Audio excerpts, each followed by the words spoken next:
nursing school. Yep. I didn't have a rebuttal for that. I got out of my seat, I put my chin up, and I walked out. I said to myself as I walked down the long hallway to leave the building, do not cry, do not cry, do not let them see you cry. I got to my car, put my walker in the front seat, got into the driver's seat, and I called my mom. She said, hey, what's up? And I said, well, I'm driving to admissions right now to change my major. When I had finished explaining to her what my professor had just told me, my mother said, no, you will not change your major. I know your rights. It's time for you to learn your rights. And if you need a lawyer, we will get one. Do not change your major.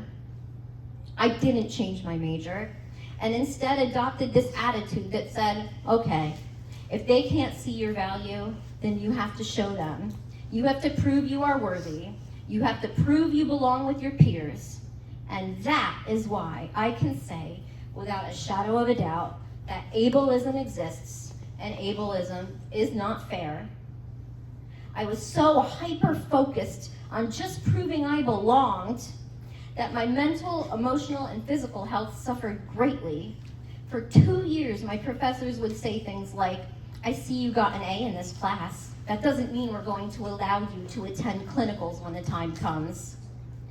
Despite being registered with disability services at my university, I still hit barrier after barrier. I remember my disability services coordinator being equally frustrated with the brick walls we kept hitting. Not only did we hit barriers about the program of study I chose, but we also hit brick walls regarding accessibility issues on campus that made it impossible to live life on campus without pain and suffering. Finally, the nursing department came up with a plan, which began with asking me for a letter of medical clearance from one of my doctors. This is the National Institutes of Health, where I have been a long-time medical research participant there in their study of people with osteogenesis imperfecta. So when they asked for that letter, I knew just what to do. I went to my longtime trusted rehabilitation specialist and physiatrist, Dr. Scott Paul, who used to see me at the NIH, and he wrote me a letter. Dr. Paul wrote, I am Crystal's physiatrist, rehabilitation specialist at the NIH. As a physician who specializes in the care of people with disabilities, I am specifically qualified to address Crystal's functional abilities. I can state that Crystal is medically clear to participate in a college course of study leading to a degree as a registered nurse. Crystal unequivocally has the intelligence, motivation, and compassion to excel in the nursing field. Although her disabilities may limit her ability to safely perform heavy lifting activities, this is not an essential function of a registered nurse. In fact, in many modern healthcare environments, it is nurse extenders, such as certified nurse assistants, who do the lifting and transferring of patients. It is also important to recall that under the Americans with Disabilities Act, since these manual activities related to nursing are not essential to the role of the registered nurse, Crystal would be eligible for reasonable accommodations in a job where these activities were required. Crystal has always been a hardworking, driven, and energetic young woman. Anyone, including a young woman like Crystal, should have the right to pursue her career choice. I appreciate your provision of the assistance and support that Crystal needs to move towards her chosen career goal. Sincerely, Dr. Scott Paul, physiatrist.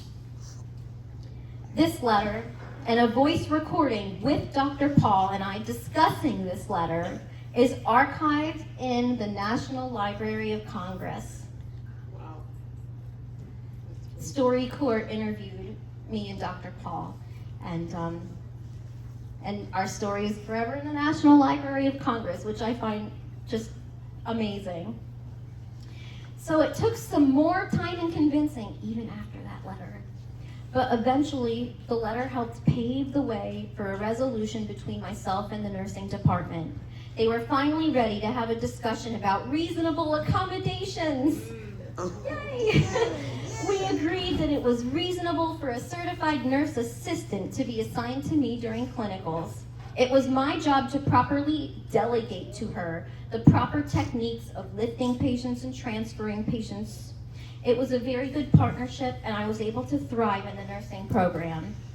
But I still ran into more ableism and discrimination. During one of my adult health clinical rotations on a med-surg floor, a nurse looked at me and said, "How are they letting you be a nurse?" I didn't know what to say. The same nurse approached my clinical aide and said, "What can she do?" My clinical aide, who believed in my abilities, replied, "She can do everything you can do, just a little differently." I wasn't even aware of those remarks until that clinical day was over.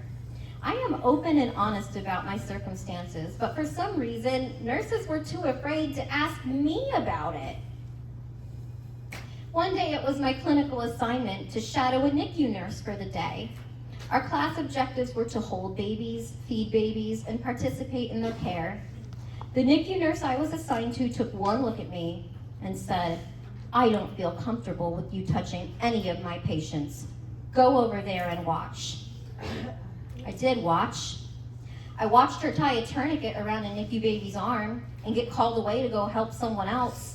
I sat there and watched the infant's hand turn darker and darker, and I yelled across the room, "His hand is purple!"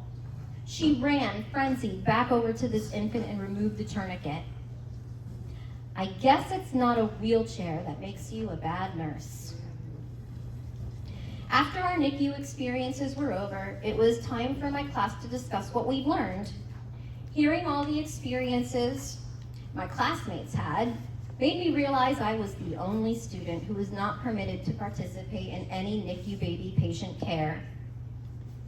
Side note, my day in the NICU came after all. That's my first baby. He came at 34 weeks. I think he ran out of real estate. There was not a whole lot of room there. So he came early. That's some more time in the NICU.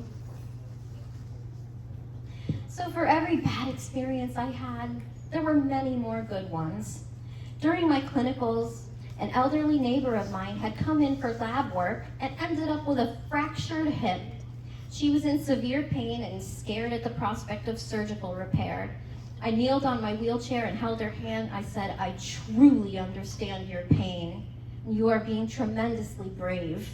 There aren't many healthcare providers who know how bad it viscerally hurts to break a hip, but I do." During one of my pediatric clinical rotations, I had the privilege to care for a 17-year-old female who fractured her femur on the ski slopes at Camelback. I told her I had brittle bone disease and I'd broken my femurs a lot. She told me how frustrated she was that immediately after she fell, she told people her leg was broken and no one believed her. That hit home with me. I've had doctors who didn't believe I was broken too. The next day when nurses were giving a report, my patient's night nurse said, "She is absolutely hysterical about the bedpan. It was an emotional night. Mom was crying, patient was crying, and all I'm thinking is I gotta pee." A femur fracture is a traumatic experience. It was wrong of that nurse to make their emotional status seem like such a burden. I'm emotional every time I fracture, and I've been through it dozens of times. I talked to my patient and told her I understood how much she hated using a bedpan and that it is perfectly valid for her to feel that way. And I also reassured her that this is very temporary.